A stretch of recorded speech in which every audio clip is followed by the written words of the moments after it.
अस्सलाम वालेकुम viewer, welcome back to my YouTube channel. आज हम अपने इस वीडियो में जानेंगे हाइड्रोक्विन प्लस क्रीम के बारे में, इसके यूजेस के बारे में, कौन से फार्मा ये बनाते हैं, इसके कंपोजिशन क्या है, किन लोगों में इसका इस्तेमाल नहीं करना चाहिए। तो चलते हैं अपने टॉपिक की तरफ। हाइड्रोक्विन प्लस एक तो फार्मा बनाती है, इसके कंपोजिशन है हाइड्रोकोनेन, क्लोसिनोलोन, ट्रिटोनाइन शामिल है।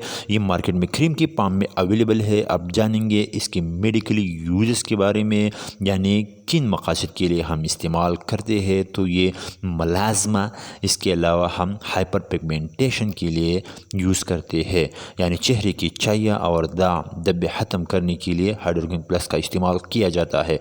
अब चलते हैं तरीक़ा इस्तेमाल के बारे में, क्योंकि बहुत से लोग गलत तरीके से इस्तेमाल करते हैं, जिसकी वजह से हमें फ़वाइद की बजाय नुकसान का सामना करना पड़ता है। तो चलते हैं इसके इस यूजेस के बारे में बात करेंगे। रात को चेहरा साबुन से धोए, इसके बाद चेहरे को ड्राई करे और फिर मुतासिरा जगहों पर हाइड्रोक्विन प्लस क्रीम यूज़ करे। लेकिन इस बात को जहन में रखें कि क्रीम को कभी भी मुतासिरा जगह पर न रगड़ें, क्योंकि इससे हमारे चेहरे की जिल्द रिमूव होने का चांसेस हो सकता है। अब जानेंगे इसकी साइड इफ़ेक्ट्स के बारे में। इसके साइड इफ़ेक्ट्स तो बहुत है, लेकिन कॉमन साइड इफ़ेक्ट्स इसका चेहरे का सुर्ख हो जाना है। तो चेहरे का सुर्ख हो जाना क्यों होता है? क्योंकि जब हम ये स्टेरॉइड है, जब हम इसका इस्तेमाल करते हैं तो सुबह उठती ही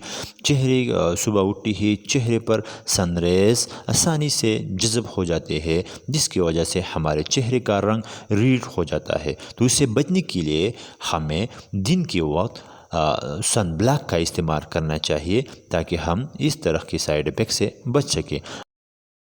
अब जानेंगे हाइड्रोक्विन प्लस क्रीम के कॉन्ट्राइंडिकेशन के बारे में, यानी किन लोगों में हाइड्रोक्विन प्लस क्रीम का इस्तेमाल नहीं करना चाहिए। वो लोग जो इस कंपोनेंट से एलर्जिक हो, यानी हाइपर सेंसिटिविटी हो, तो इन लोगों में हाइड्रोक्विन प्लस का इस्तेमाल से गुरेज करें। तो ये थी कुछ इन्फॉर्मेशन हाइड्रोक्विन प्लस के बारे में। सो प्लीज़ अगर नए हो तो हमारे चैनल को सब्सक्राइब कीजिएगा और बेल आइकन को ज़रूर दबाइए, ताकि हमारे आने वाले हर वीडियो आप तक पहुँचते रहे। और लास्ट में हमारी वीडियो को लाइक करें।